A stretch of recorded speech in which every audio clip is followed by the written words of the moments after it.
Welcome to an introduction to online learning. My name is Todd McLeod, and I'm going to be your instructor. I'm going to teach you all of the skills you need to be a successful online student. What exactly are those skills? You will need to have greater self-discipline in online courses. With courses in the classroom, structure is built into the class. You have to show up to the class, usually each week, at certain times or at a certain time. And so with that built-in structure, you kind of have the reminder that I need to be working on my class. I need to show up to my class. Plus, you have all of the conditioning of having gone to school for however long you've already gone to school and showing up to school and showing up to the classroom. And that's how you've done school in the past, right? Like you show up at school, you show up in the classroom. And so there's an innate structure built into classes which are taken in the classroom. When you take classes online, you have to be much more self-disciplined because often you never ever have to even come into a classroom with online classes. They are online, they're not in the classroom. And so you have to remember to set aside time every week to work on your class, whatever it entails. Every class will be different, but you need to set aside time every week to work on your online class. Just like you would set aside time every week to go to a class in the classroom, you'd say, okay, Monday and Wednesday from 3 to 5, I'm in this class in the classroom. You also need to set aside time every week to work on your online class. And a good way to do that is just to structure it right into your calendar. Maybe you'll put down, on 2 different days for 3 hours on each of these 2 days. That's when I'm working on my online class. So the first required skill to taking online classes is to be self-disciplined and to build some structure for yourself so that you are working on your class, every week. And it's a good thing to set aside periods, set aside time,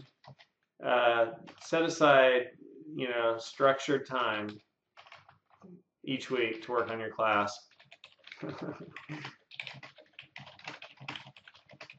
Let's just say set aside time each week to work on your class, right? And so that would be, again, just kind of like, in a class that's in the classroom, you're there Monday, Wednesday, 3 to 5. So with your online class, maybe you'll decide every Monday and Wednesday from 7 p.m. till 9 p.m. on both Monday and Wednesday, I'm working on my online class. So make sure that you have that self-discipline, you set aside the time. Because this is one of the ways students who take online classes don't do well, is that they forget that they need to actually block out time each week to work on the online class. The next required skill for taking online classes is you have to be a problem solver. In the classroom, you have the benefit of having the teacher right there so that you can ask questions and get immediate help. And that's a format that we're all familiar with. Again, it's the way we've done school most of the time. By going into the classroom, when we have problems, we can just raise our hand and the teacher helps us. With an online class, you have to be proactive in solving problems. So you could certainly still ask the teacher questions, but you'll need to call the teacher during the teacher's office hours, and I'll show you how to find out about their office hours and how to call them. I'll tell you right now since it's up. You go to the course syllabus, and in the course syllabus, there'll be information about the instructor's office hours. Often they don't list their phone number in the course syllabus. So what you can do is just call the school, call Fresno City College, and ask for the instructor during these times. And if you continue to get their voicemail during these times, if that happens repeatedly, you'll want to send the instructor an email and ask them, how come when I call during your office hours, I'm not able to reach you? What's the best way to reach you?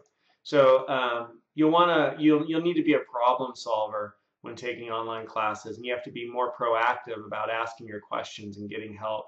So that's just another thing. You have to be sort of, more of a go-getter, self-initiator, and being able to figure things out.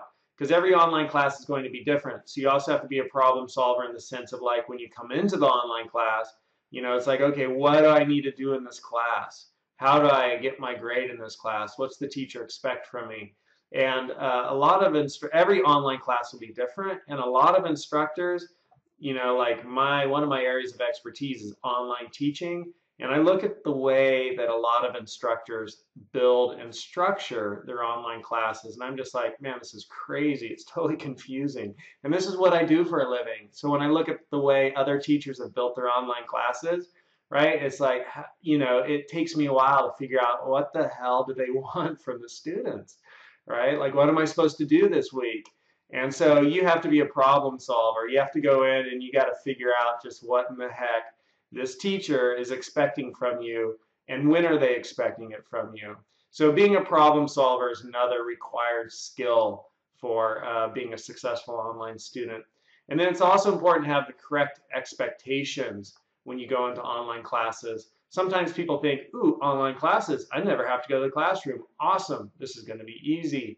And by and large, online classes are just like classes in the classroom. They have the same amount of work, right? So instructors have basically just taken what they do in the classroom and they've put it online. So you will have, the same assignments, right? The same tests, the same quizzes, and that the only difference is you're doing it all online. You don't have the benefit of the instructor being instantly right there in the classroom when you're in the classroom. And so that actually can make online classes more difficult. So making sure you have the correct expectations when you go into an online class and that you don't think, cool, online classes are going to be easy. They are just as rigorous as classes in the classroom. And then in addition, you have to deal with the fact that you're doing this in an online environment where you don't have the teacher as readily available as if you were in the classroom. So online courses in that sense can be more challenging actually than classes in the classroom. But I'm going to give you the skills, hopefully, in this course, an Introduction to Online Learning. I'm going to give you the skills, hopefully, to help you, be able to use computers well, and because of that, be able to figure out online classes and take them well. Finally, the last required skill for being a successful online student, and I've already talked about this a little bit, is to be proactive. Be proactive, and that means that you need to ask for help. And you know, ironically, I find it interesting that a lot of times students have a hard time asking for help.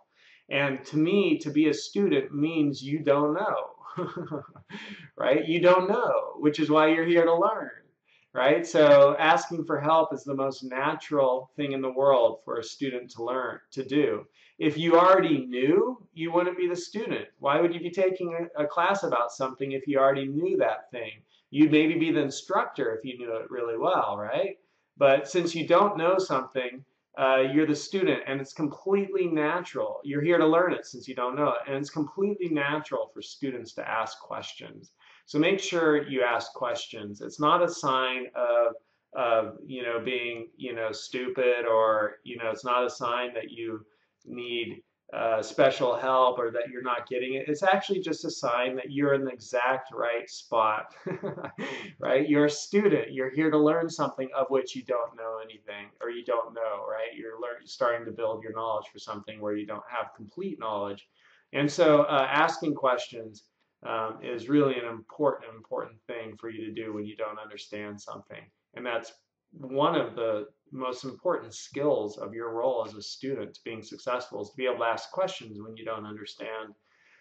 So I just want to normalize that a bit, because when I was in school, I remember being in classes and like a teacher would explain something and I'd be like, I don't get it.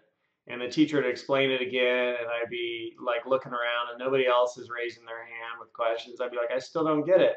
And then the teacher would explain it again and I'd be like, nope, still not getting it. Like I totally remember times when that happened.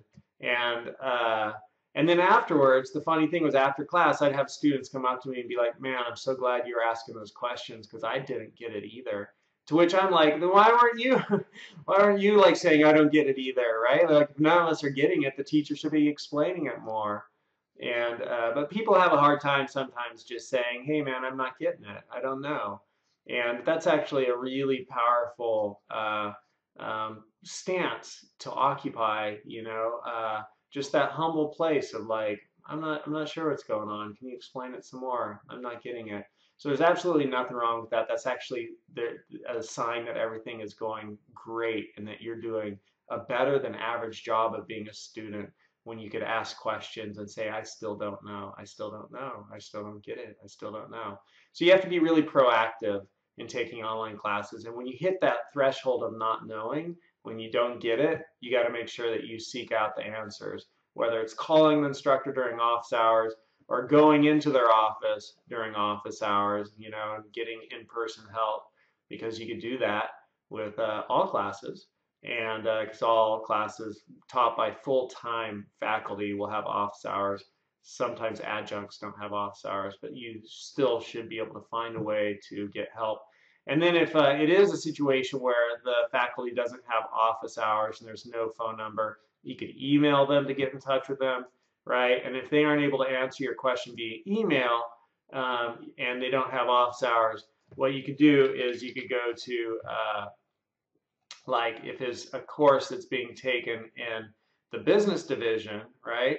Or if it is applied technology, all of these different divisions here will have deans. And so you could go to, let's see if we just click on business division.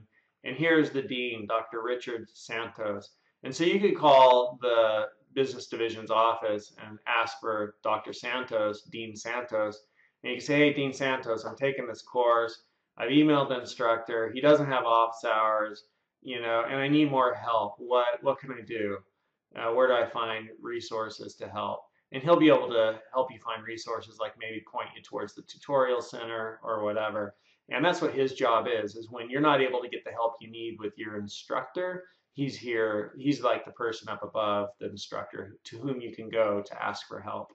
And so it's a really important job and a great job to be the dean of a department, right? One of these different divisions, to be the dean there, because then he gets to help the students when the teachers aren't able to help the students. So these are the required skills to be a successful online student. You must be self-disciplined. You have to have problem-solving skills. You got to be able to figure everything out, a lot of it on your own. You have to have the correct expectations that online courses are going to be challenging, just as challenging as in-person classes. And you have to be proactive, really proactive in getting help. All right, forwards and onwards. We're going to learn a lot of skills here to be a better online student.